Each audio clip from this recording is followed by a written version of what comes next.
Well, the program actually means aims at developing your professional capacity as university teachers, and it aims to enable you to develop an online course that would be both engaging, innovative, interesting, motivating, whatever, and just using a lot of Canvas features is expected to help you here.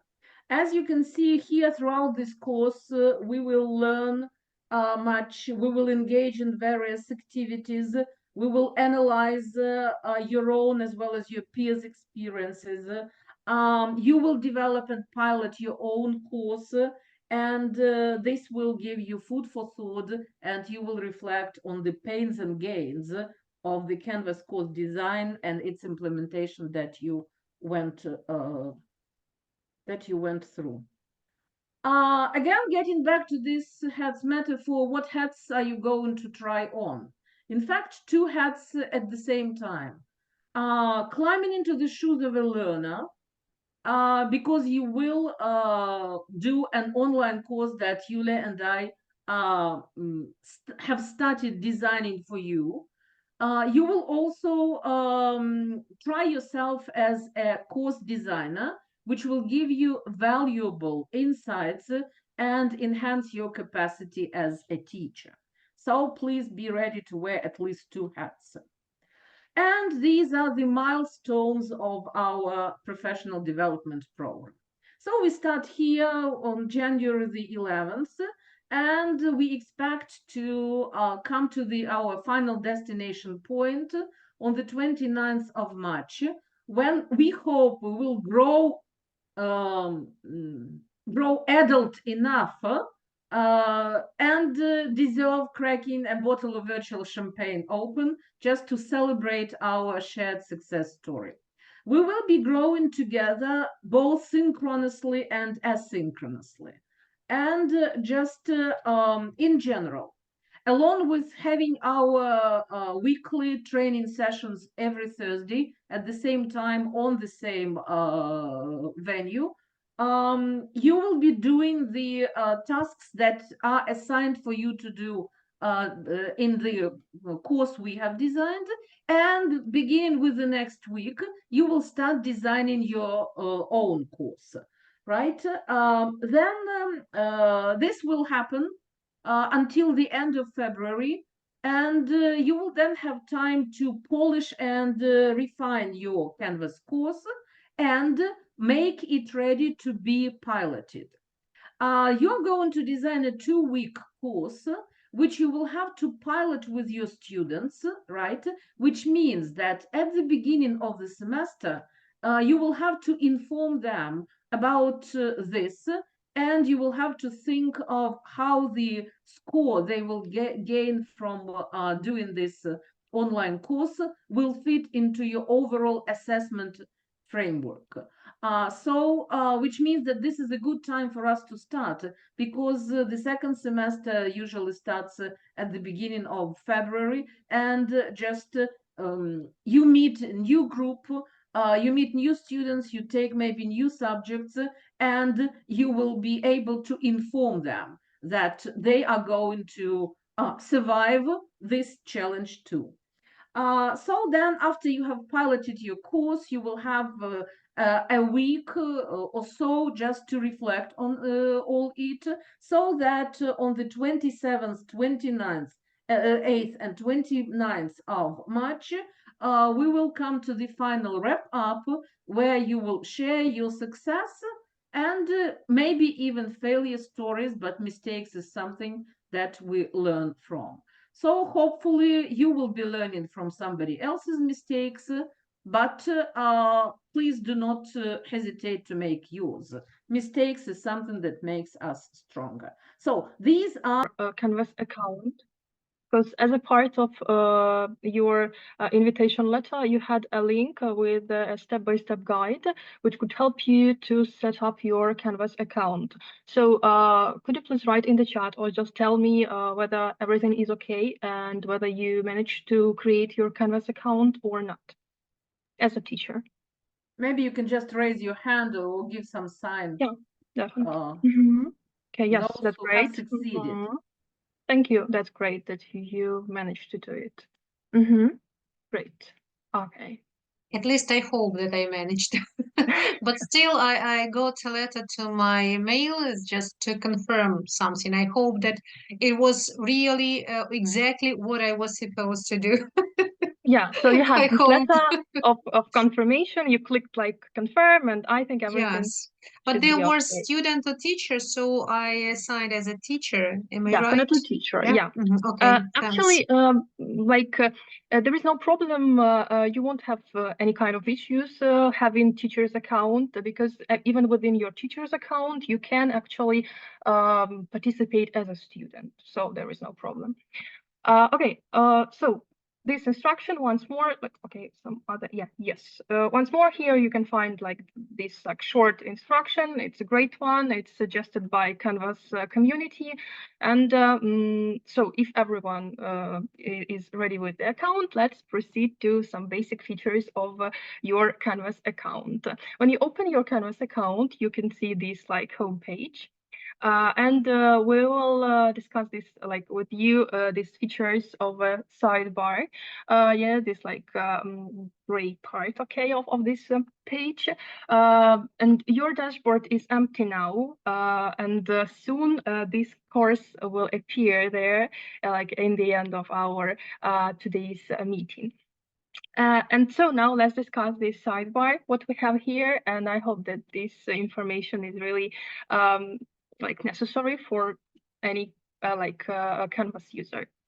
So the first one here is the Canvas logo, and here you may find homepage, and here homepage is your dashboard. So actually the first button and like the third one are the same, and you will find dashboard in the first when you click on this logo. Then you open like your account button, and here you may find like your name and maybe your picture if you already have it. If not, I will show you how to edit. You can log out here, but we do not need it now. So let's move through these tabs that we have here. So we have notifications, and let me open them. So first of all, like notifications, these are some messages that you receive either every day or every week or like from time to time about some activities within your course where you participate, either as a teacher or as a student. So you can either apply all your notification, apply like your settings to all your courses, or choose only some of the courses and apply the settings to some of the courses where you participate or which you created. Here I have two columns of notifications because I also have mobile app, and that's why I have this second one, because I have mobile device too and notifications in my mobile device. But you will have only this one if you have just a tab in browser. So email, and you have your email, and here we have list of let's say reports maybe that you can get. And here you choose how often you'd like to receive such reports. Either notify you immediately, so receive these notifications immediately after something has happened, like within the course where you participate, or you can get like daily summary, weekly summary, or you can turn them off. I prefer to turn them off, and I just turn on some of the notifications. For example, I choose announcements, so it's turned on, and I receive notifications about announcements within my courses. Also grading, like invitations, daily summary. So every day I receive some reports and notifications, new topics within discussions. It's really important when you participate in discussions. And so you just need to know whether somebody has replied, for example, to your post or something like this. What else? Actually, yeah, and global announcement, just a basic announcement for the whole Canvas platform about like different like maybe updating issues or something like this. Again, you can like look through them and choose those notifications which you'd like to receive. Yeah, and you will receive them via your email. Okay, let's proceed to the next one. It's profile, and here you can actually let me do like this. Yeah, here you can edit your profile, add some basic information, just your name. Here I have name, pronouns. I prefer to have none of them. Then your contacts.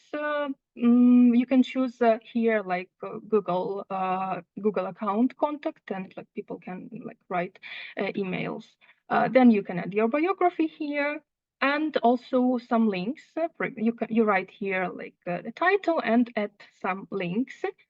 Click Save Profile, and you have like this information about yourself. Also, you can click here to change your profile picture.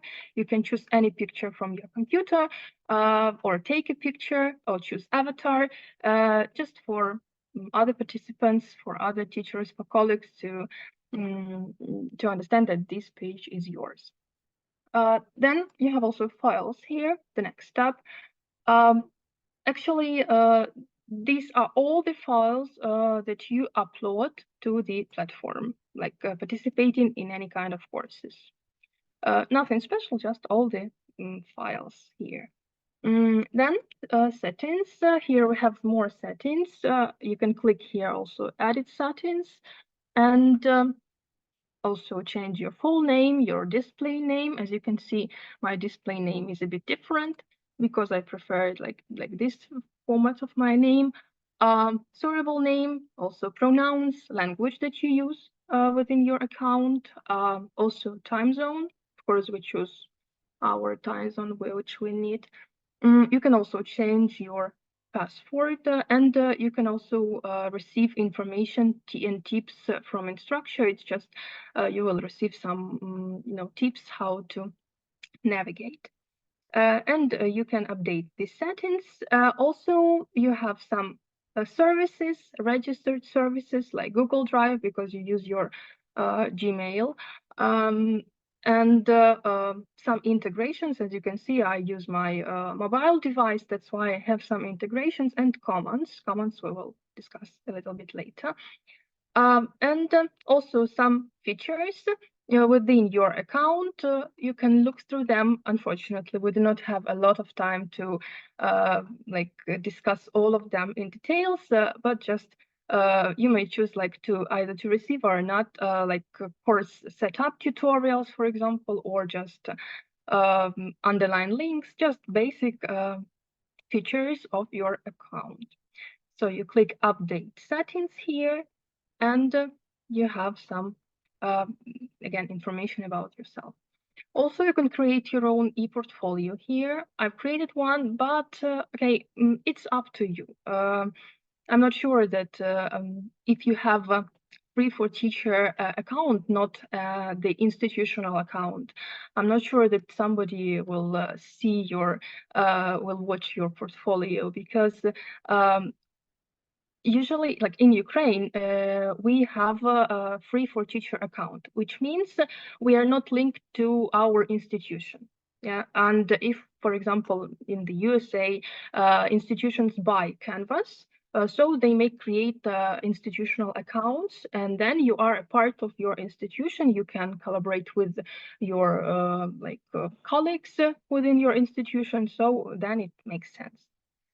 And shared content is also mostly about your collaboration with colleagues, when somebody can share some content from their courses with you, and then you can import their content to your courses. And also you can use the QR for your mobile login. It's like, I will not open it, and when you click proceed, you'll see the QR code. And for this, you need to download a mobile app. Give me a second. Okay, I'll share it with you.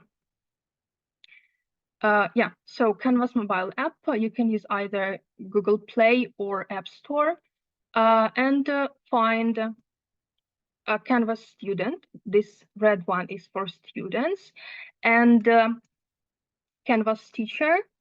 Where is it? I just need to find Canvas teacher. Canvas teacher is a yellow one. Yeah, so you can find also Canvas teacher for teachers. But I would say that, yeah, please, Lyudmyla.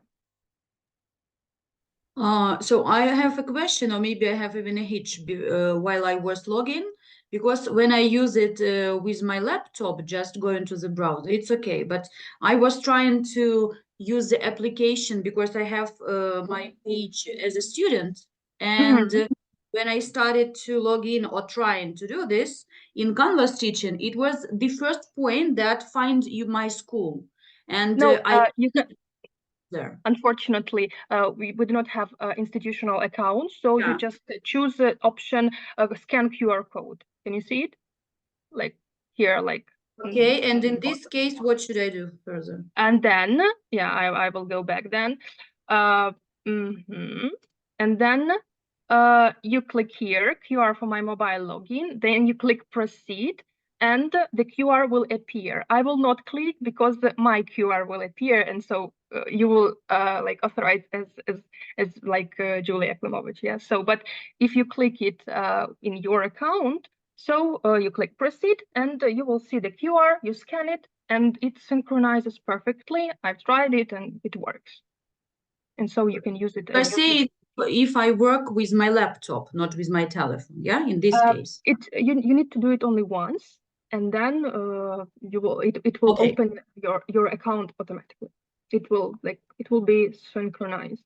Okay, Because now in my Canvas application that I have on the telephone, I have a Canvas application as student, but when I come in, it's like I'm a teacher with my draft of my previous course that we were, so we started doing in autumn, and that's why I'm a bit confused. Yeah, definitely. That's why I would recommend like teachers not to use it like as a teacher. Yeah, it's better for students to use it as students because unfortunately I just checked it, and the features are so restricted, and just you cannot like update your course, change something within the course. You can just open or close assignments, and that's all. So maybe if it's suitable for students more than for teachers to use this mobile device and app, yeah, for work. Okay, Anyways, like you may try, and if you have questions, you may write in our group or just like in direct, and I will answer. Okay, and global announcements. Also, just some global announcements about some updates, if there are any. So let's go on here. That's all about your like account.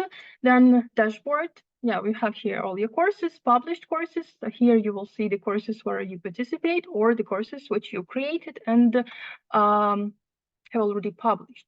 And you will also see unpublished courses if you like create your own course and you are on the way. Then also all courses, but here you can see not only some current courses, but your past enrollments. You may see here a couple of courses that where I participated. Yeah. Then we have our calendar. It's like a calendar with all the due dates.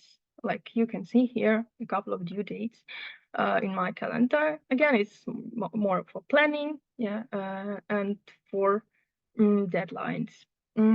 You can also inbox just as emails and just as maybe private messaging.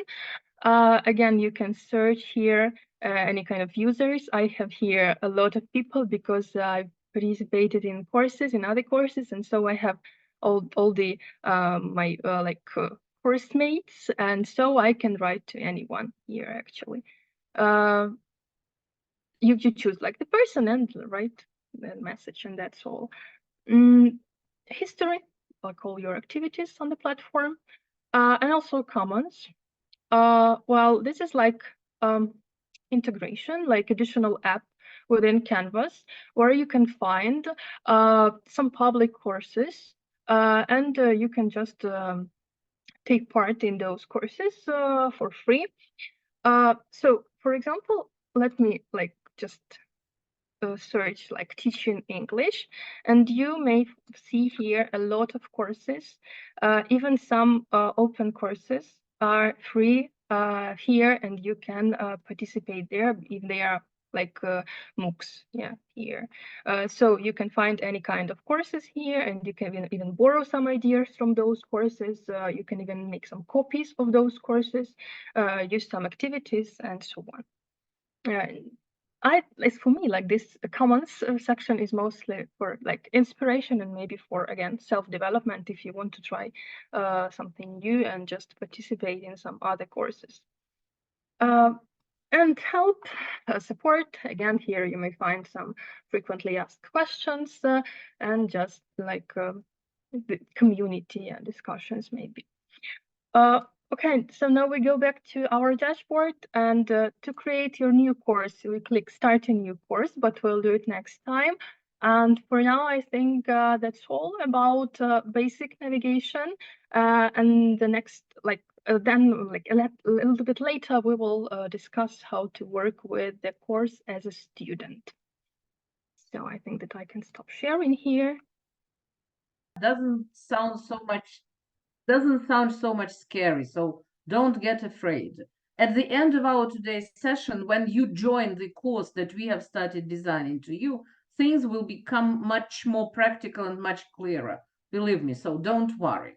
And now just a bit of not theory, but a bit of discussion on what I'm sure everybody knows already. Just before we start designing any course, be it an online course, a hybrid course, or the course that you're going to administer in the classroom, you definitely make the very, very first step. What is this first step in any course design like?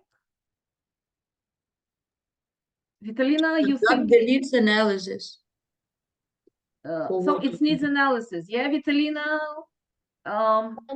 Well, you probably you have to think of what you want to teach. Yes, the theme, the topic. Okay. Okay. Oksana? What is the first step you will take? Yes, I would also think about the needs. So I consider needs analysis to be really important, and objectives, just of course, and my objectives of the course. Okay, Lada, how about you? Your first step would be to set outcomes, aims and outcomes. Okay, Diana. I was also thinking about aims of the course. Yeah, so aims, yeah, to define the aims of the course. Okay, good. Does it move? Not yet. Okay, it does, right? Oh, yeah. In fact, needs analysis, right? Needs analysis, the very, very first step you take before you speak, before you start thinking about your aims, objectives, outcomes, whatever. And just along with your needs analysis, you definitely create your learner story, which you will have to do for the next class. Let me just very, very briefly remind you of what needs analysis is. You might have already noticed that I'm crazy about metaphors, and so if we talk about designing an online course as a journey, then perhaps the needs analysis is your compass, right? Just because it helps you to figure out what your students need to learn and how you can how you can get them to the destination point in the simplest and the fastest way. Well, we speak about why we should carry out needs analysis, then another metaphor comes handy. It's a bridge, right? The main thing is that it bridges the prior knowledge and the future knowledge or the learning objectives that we envisage while thinking about our course. And just judging by the verbs that I have highlighted on this slide, you see that needs analysis provides you with the ability to make informed decisions related to your class. It guides you in the relevant direction. It prevents you from wasting time on doing irrelevant things. It enables you to stick to the topics and lead to positive and what's more observable or measurable results. This is how it bridges this gap between your learner's prior and future knowledge. If we ask ourselves a question how to conduct needs analysis, then there is a whole bunch of different tools that can be used. I'm not going just to talk much about each of them. I will very quickly run over them, and I will share this presentation with you in case you would like just to dive a bit deeper into it. So, surveys and questionnaires, that's the traditional way traditional tool we use. Interviews and focus group discussions. Tests and various assessments, including self and perhaps peer assessments, can also come handy. Observation and feedback. When we speak about observation and feedback, this is both about observation and feedback of your students and your learners, and observation and feedback of your colleagues and peers. Designing action plan and evaluation plan can also be very much helpful. SWOT and gap analysis. SWOT, you remember, strengths, weaknesses, opportunities, and threats. And a whole bunch of ideas that perhaps you would like to share now. Is there anything else, any other tools and methods that you use to conduct needs analysis when you start doing your course? Any ideas from anybody?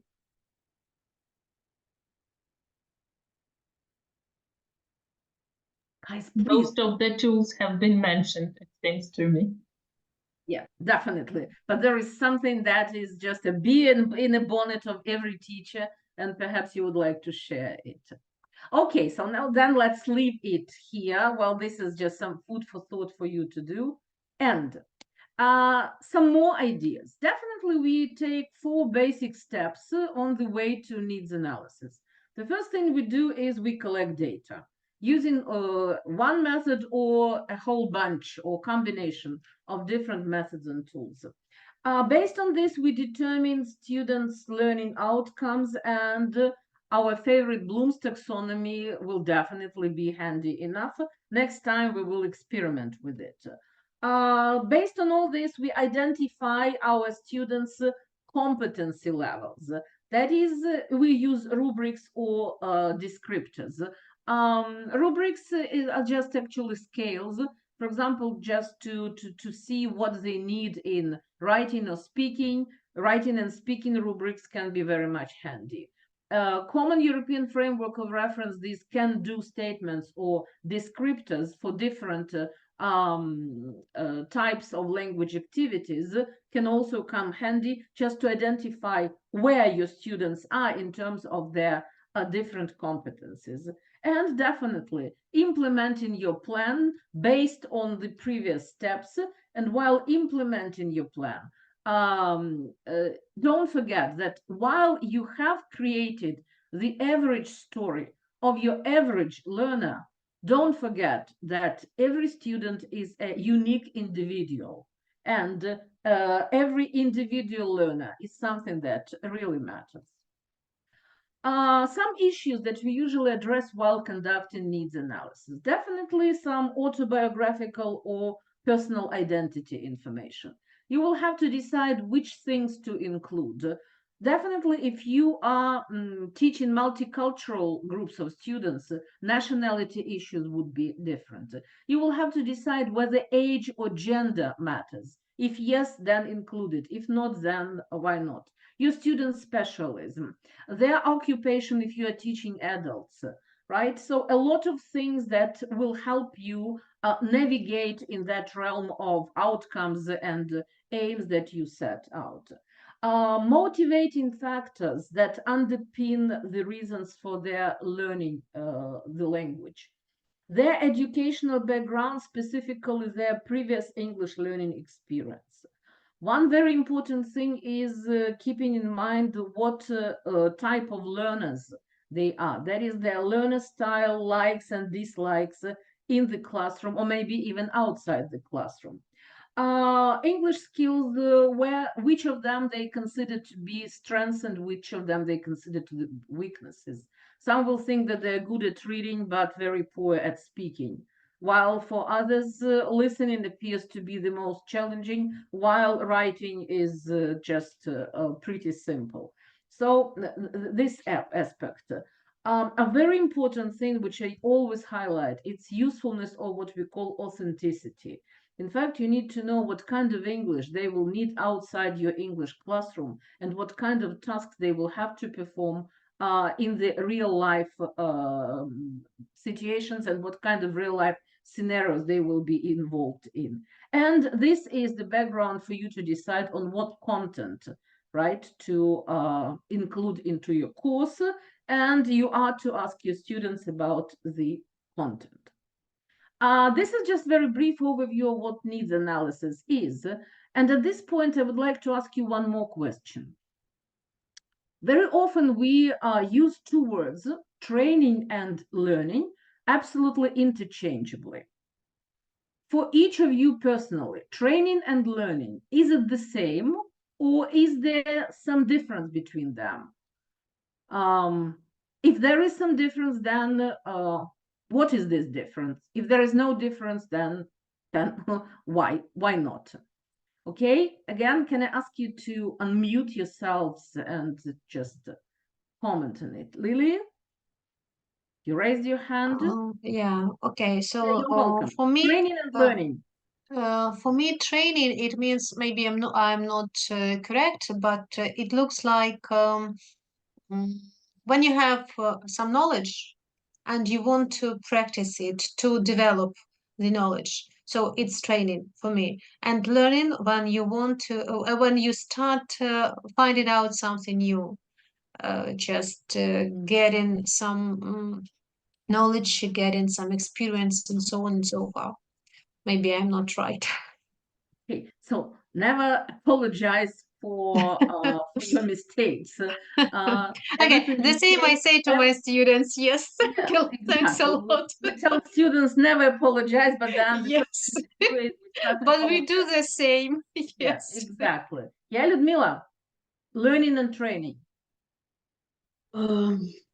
So I want to say that partially I agree with Lilia, and I want to say that firstly, training and learning. Training is some kind of skill, yeah, that you have and you need to obtain, or you need to improve. Sorry, but in you will speak about learning. This is something new that you are given. But you will speak about this deeply.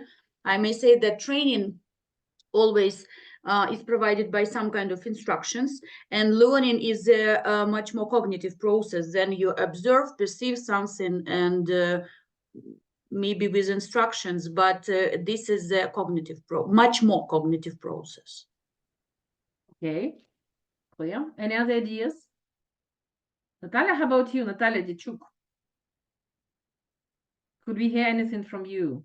Yeah, well, hello everyone. I think that training is the process of polishing the knowledge you have already received. For example, let's imagine ballroom dancing. The trainer, the coach, shows you the movement, and then you exercise, perform this movement 1,000 times until you reach, so to say, ideal version of it. While talking about learning, the very process of explanation of the intricacies of performing this movement by a coach to a student is the very process of learning, of transferring that knowledge from the coach to a learner. So to sum it up, learning is the process of obtaining knowledge, and training is exercising this knowledge in practice. That's. But in okay, I've got your point. But in any case, the coach is inside the process, right? Definitely, yeah. If we speak about the coach, of course you can learn something on your own, But that's a different pair of shoes. But definitely that's possible. Okay. Okay, thank you. Irina? So I can propose a very brief nutshell format of looking at these two phenomena. So theory and practice. Learning manifests theoretical sphere, and training so focuses on practice. Okay, clear. So thank you very much. And just at this point, I would suggest that you should watch a very short video. It's about 2 minutes long, and it's about the difference between TNA and LNA. Any guess